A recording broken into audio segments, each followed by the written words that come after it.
संपन्नता की ओर बढ़ते कदम, परमात्मा इशारे। ओम शांति। दुनिया में जो बहुत स्नेही, बहुत लाडले बच्चे होते हैं, माता पिता उन बच्चों को कभी मिट्टी में पाँव नहीं रखने देते। या तो अपनी गोदी में रखते हैं या गलीचों पर उनको चलने की कहते हैं। मिट्टी में मेरे बच्चे पाँव न रखें।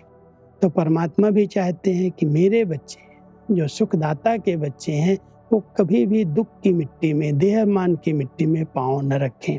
उसके लिए विशेष इशारा दे रहे हैं, बच्चे आप सुख देखने, सुख देने वाले सुखदाता के बच्चे सुख स्वरूप हो।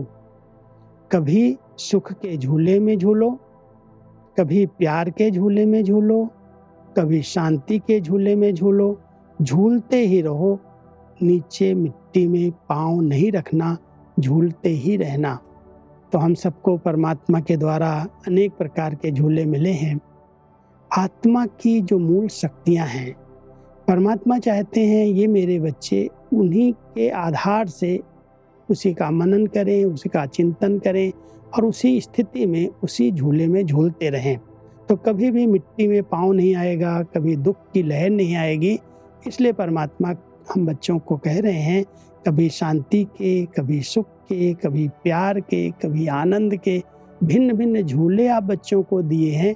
सदा इन्हीं झूलों में झूलते रहो, कभी भी मिट्टी में पाँव नहीं रखो, नहीं तो दुख की लहर आएगी, माया धोखा दे देगी। तो हम सब ध्यान दें कि हमें भिन्न भिन्न रीति से जिस प्रकार का समय है, उसी अनुसार हम उस प्रकार का झूला अपना बनाएं। अच्छे अच्छे संकल्प उस झूले का निर्माण कर देते हैं। अरे परमात्मा से इतनी प्राप्तियां हुई, उसके प्रति कितना प्यार जागता है, उस प्यार में हम खो जाएं, वही प्यार का झूला है।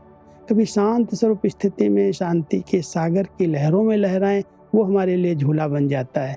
कभी आनंद की स्थिति में बैठ कर के आनंद के सागर में समा जाएं, वो हमारे लिए झूला बन जाता है। तो भिन्न भिन्न झूलों में अगर हम झूलते रहते हैं तो कभी भी मिट्टी में पाँव नहीं जाता, माना कभी भी हम देह मान में नहीं आते। और देह मान में आना ही माना दुखी होना। इसलिए हम सब खुश नसीब आत्माएं सदा खुशी के झूले में झूलते रहें। ओम शांति।